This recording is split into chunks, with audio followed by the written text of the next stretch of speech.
It has been 70 years and what a journey it has been. Amongst our alumni, we have government policymakers, award-winning New York Times bestselling authors, global media anchors, medical healthcare industry pioneers, even world-class ballerinas. And to spice it up, throw in a Hollywood actress on Star Trek. Basically movers and shakers who have played a part in shaping the very world that we live in today. We are proud to say that Garden International School has been producing the best students since 1951.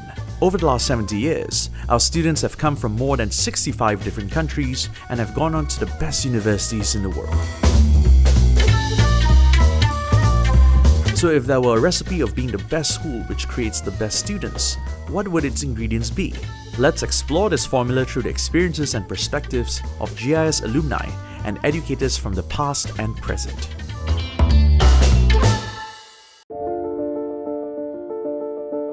We are not just an exam factory. We're all part of the learning community at Garden. And I think the environment that we create is very important to do that. But we're lifelong learners, and that's our approach in school. Every single person in school, whether it's a member of staff, whether it's a parent, whether it's the children. Everyone you encountered, GIS with students and teachers, there was always a supportive system. Staff members are supportive of each other, they're supportive of obviously the students learning, and very lucky to have friends that are also very supportive. And I think that is the main thing that makes everything in the community here work, is that everyone wants others to do well and others to reach their best. That is the spark that ignites this interest in learning, sparks the intellectual achievement.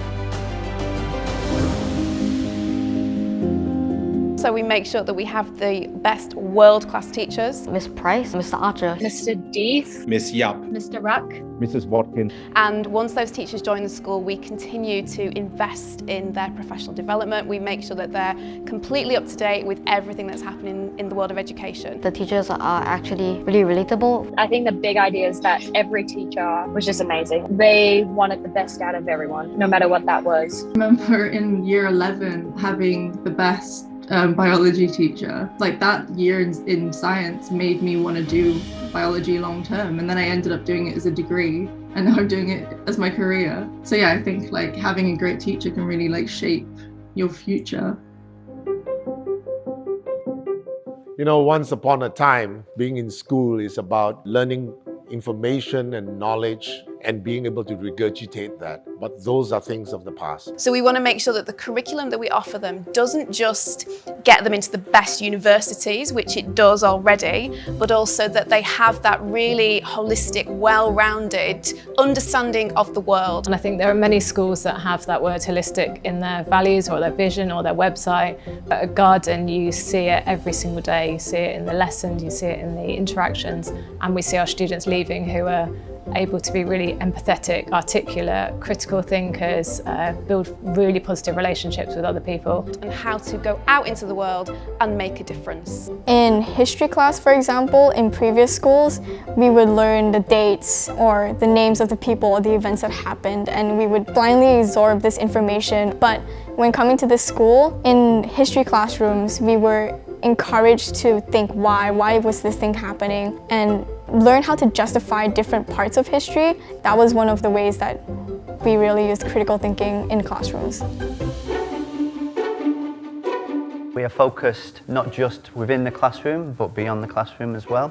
We have a very wide CCA program. Some of them were created by students because they felt there was a need, and the school listened. Being exposed to all of that, I think, was really what shaped going into the real world. And our students do that from being in the early years, and they learn how to take risks, they learn about the real world, and then they bring that back into the classroom. They are facing new experiences and challenges, but in a very, very safe environment.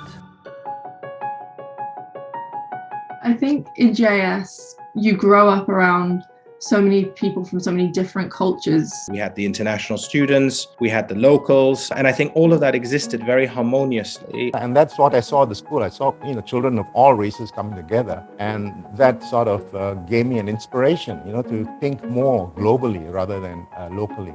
As a student of GIS, stepping into the real world, it was all about the networking and the relationships that you have made that were able to make the transition easier knowing people, well, students who would go to the UK as well, and you already have a sense of family there. So essentially it's not like you're being plonked into a new place and you don't know anyone. In fact, you've got friends from Garden who went over, and it's just, you know, well, Garden kids in the UK, and it's second home. That really helped in university and in the workforce now. And I feel like that's something that a lot of people don't have, and we're really fortunate to have had at GIS. And when you see students being motivated by the desire to make a difference in the world, it tells you a lot about the impact they're likely to have in the world in the years ahead.